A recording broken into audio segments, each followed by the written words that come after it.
এখানে বঙ্গবীর আব্দুল কাদের সিদ্দিকী সাহেবের বাসা, এখানে মরহুম শাহজাহান সিরাজ সাহেবের বাসা, এখানে আব্দুল সালাম পিন্টু সাহেবের বাসা সহ কমিউনিস্ট পার্টি, জাতীয় পার্টি বা বিভিন্ন রাজনৈতিক দলের নেতৃবৃন্দের বাসা এই জায়গায়। অ্যাডভোকেট জহিরুল ইসলাম সাহেবের বাসায় আজকে দুপুরের পরে মিষ্টি নামে যে মেয়েটা, ওই মেয়েটা এসে 20-25 জন পাগলের একটা ওনার একটা রুমে রেখে গেছে। ওনার তালাবদ্ধ গেট ছিল, তালাবদ্ধ ছিল।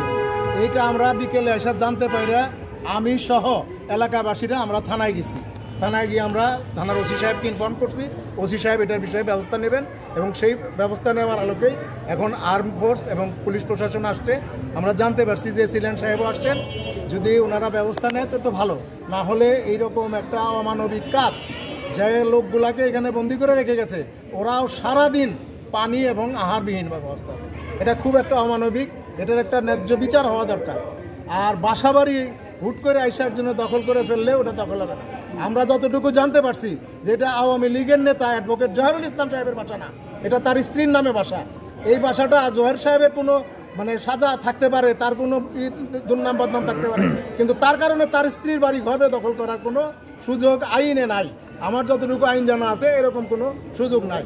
আর রাজনৈতিক প্রতিহিংসা থাকতেই পারে, কিন্তু আমাদের মহল্লাবাসী, এই যে আমাদের ভাইয়েরা, বড় ভাইয়েরা আছেন, আমাদের সাথেই সমস্ত পাড়া মহল্লা লোক আমরা একত্র হয়েছি যে এই ঘটনাটা খুব ন্যাক্কারজনক, খুবই দুঃখজনক।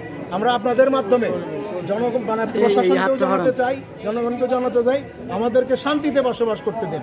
আমাদের বিভিন্ন রাজনৈতিক মতবিরোধতা আছে, আমরা কেউ আওয়ামী লীগ, কেউ বিএনপি, কেউ জাতীয়, কিন্তু আমাদের কোনো নাই। আমরা চাই শান্তিতে বসবাস করতে। আমার মেয়ের কাছে বলছে 10 কোটি টাকা চাইছে, আমার বড় মেয়ে যে ডাক্তার, ওর কাছে এরকম। এর আগে তো সব কিছু নিয়েছে, মিষ্টি সব কিছু, আমাকে একটা পরার কাপড়ও নাই, কাটা চামিচও নাই, সব নিয়ে গেছে। আমাদের সব ট্যাপ খুলে পানি টানি ভর্তি, আমরা থাকার ব্যবস্থা, যার জন্য আমরা অন্য জায়গায় থাকি। কিন্তু এই সুযোগ নিয়ে সে আমাদের বাসাটা তো এইভাবে পাগলের আখ্যান করেছে। কোনো প্রকার মামলা করবেন কিনা? আর এলো আজকেই চাইছে, আজকে সকালে চাইছে, কিন্তু কালকে চাইছে আমার মেয়ের কাছে।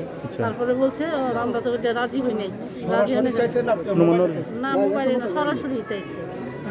তারপরে সে পরে আমাদের এই পাগলের আশ্রয় সব। এর আগে বলছে যে আমরা বাড়িটা পুরাইয়ে দিতে চাইছিলাম বা ভেঙে দিতে চাইছিলাম, কিন্তু এটা করলাম না, এটাই পাগলের আশ্রয়। আমরা এই এলাকাবাসী সবাই আজকে একত্র হয়েছি এখানে, যে এই অমানবিক একটা কাজ, পাগল সব ধরে নিয়ে এখানে রাখা, তাদের খাওয়া নাই, দাওয়া নাই, কোনো দেখার লোক নাই, এবং এটা কে রেসপন্সিবিলিটি নিয়ে এখানে রেখে গেছে তাদেরও দেখি। তো আমরা এটা তীব্র প্রতিবাদ জানাই। এই জিনিসটা যাতে আমাদের আর ভবিষ্যতে আমাদের টাঙ্গাইলবাসী এবং টাঙ্গাইলের বাইরেও যারা আছে এরকম জিনিসটা যাতে না হয়। তার শাস্তি হলে সেটা প্রশাসন আছে, প্রশাসন সেটা দেখবে। আমরা কেন হাতে নেব আইন? আইন তো আমরা হাতে তুলে নিতে পারি না, আমরা তো একটা সভ্য সমাজে বাস করি।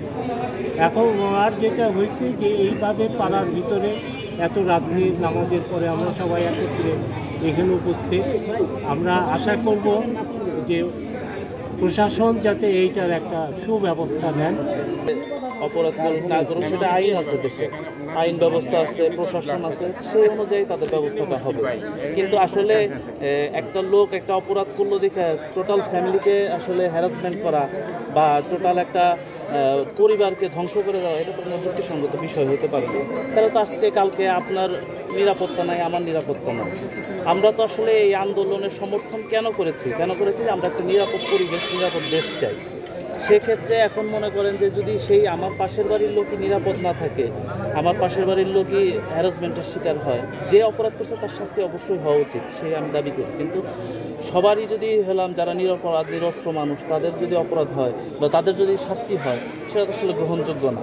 কারো বাড়ি দখল করা, কারো সম্পত্তি লুট করা, এটা তো আসলে গ্রহণযোগ্য কোনো ওয়ে হতে পারে না। এখানে আমরা দুটো গাড়িতে উঠিয়েছি। মানসিক ভারসাম্যহীন 17 জন মানুষ, তারা একটা আশ্রমে ছিল, তাদেরকে অতর্কিতে এই বাড়িতে আনা হয়েছিল। তো আমরা যেটা জানতে পেরেছি যে এই বাড়ির যে অ্যাকোমোডেশন, যেহেতু তারা মানসিক ভারসাম্যহীন, তাদেরকে যথাযথভাবে রাখার জন্য এখানের যে ব্যবস্থাপনা বা ইনফ্রাস্ট্রাকচার এটা উপযোগী নয়। সেজন্য আমরা আমাদের যখনই এটা দৃষ্টিগোচর হয়েছে যে এই ছিন্নমূল বা ভবঘুরে মানুষজন যারা মানসিক ভারসাম্যহীন, তাদেরকে একটা অ্যাপ্রোপ্রিয়েট অ্যাকোমোডেশনের ব্যবস্থা করে দেওয়া দরকার। সেজন্য সরকারের পক্ষ থেকে তাদেরকে পুনর্বাসনের ব্যবস্থা গ্রহণ করা হবে। তার আগে আমরা প্রাথমিকভাবে সিদ্ধান্ত নিয়েছি তারা যেই আশ্রমে ছিল, যেহেতু বেশ কিছুদিন ছিল, ওইটা তাদের জন্য একটা কমফোর্টেবল জায়গা, এটা প্রমাণিত। সেজন্য তারা যেন নিজেদের খেয়াল যেহেতু রাখতে পারে না, সমস্যার সম্মুখীন না হয়, তাদেরকে এখান থেকে উদ্ধার করে ওই জায়গায় আপাতত টেম্পোরারিভাবে রাখার জন্য আমরা নিতে এসেছি। পরবর্তী সময় কি সরকারি কোনো পরবর্তী বলতে যে ন্যূনতম সময়ের মধ্যে আমরা ইতিমধ্যে সমাজসেবা অধিদপ্তরের সাথে কথা বলেছি, জেলা সমাজসেবা কর্মকর্তা এবং উপজেলা সমাজসেবা কর্মকর্তার সাথে আমাদের কথা হয়েছে। তারা সর্বাত্মক সহযোগিতা করবে। উইদিন শর্টেস্ট টাইম তাদের জন্য অ্যাপ্রোপ্রিয়েট পুনর্বাসন, যেটাকে যথোপযুক্ত পুনর্বাসন আমি বলবো, সেই জায়গায় নেওয়া হবে, যাতে করে তাদের আশ্রয়ের পাশাপাশি তারা যেন স্বাভাবিক জীবনে ফেরার জন্য সর্বোচ্চ সুযোগ সুবিধা পায়, সেটা নিশ্চিত করার চেষ্টা আমরা করব। দখল শব্দটার ক্ষেত্রে যদি বলি, সেটা হলো যে আমরা যেটা জানতে পেরেছি যে এই আশ্রমের পরিচালনার দায়িত্বে ছিল মারিয়া মুকাদ্দাস মিষ্টি নামে একটি মেয়ে। তো ইতিপূর্বে মিডিয়া কর্মীদের বরাতেই বা আমরা দীর্ঘদিন ধরে টাঙ্গাইল সদরে কাজ করছি, আমরা জেনেছি যে বিভিন্ন সময়ে একটু লাইমলাইটে আসার জন্য সে বিভিন্ন রকমের কার্যক্রম গ্রহণ করেছে, যেটাতে আমরা অনেক সময় বিভিন্ন রকমের চ্যালেঞ্জ ফেস করেছি। তো সেটার অংশ হিসেবে সে হয়তো এখানে এসেছিল। আমরা এখনো পর্যন্ত নির্দিষ্ট সোর্স থেকে যাচাই করতে পারিনি। সংশ্লিষ্ট কর্তৃপক্ষ যারা দায়িত্ববান তারা তদন্ত করলে বের করতে পারবে যে আসলে মোটিভ কী ছিল।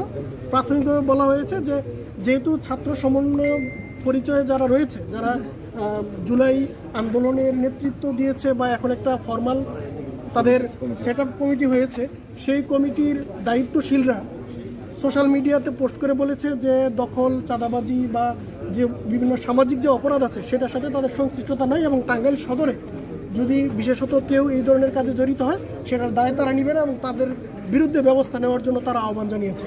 আজকে যে ঘটনাটা ঘটিয়েছে তার বিরুদ্ধে কি কোনো ধরনের প্রয়োজনীয় ব্যবস্থা পাওয়া? প্রয়োজনীয় ব্যবস্থা বলতে প্রাথমিকভাবে আমরা যেটা করেছি, আমরা সতর্ক করেছি এবং আমরা এটাতে কনসার্ন যে আমরা একটা গণতান্ত্রিক দেশের নাগরিক। বাংলাদেশ একটা গৌরবময় দেশ, যে দেশ অনেক বড় ত্যাগের বিনিময়ে আজকের পর্যায়ে এসেছে। এই দেশের মানুষের ইতিহাস হচ্ছে সংগ্রামের ইতিহাস, এবং ন্যায্য অধিকারের জন্য লড়াই করে এই জনপদের মানুষ বেঁচে আছে। তো এই জনপদের মানুষজন যেহেতু এত ত্যাগ তিতিকের মধ্য দিয়ে এই পর্যায়ে এসেছে, সেই জাতির আইডিয়াল বিচার ব্যবস্থা কখনো মবকেসি হতে পারে না।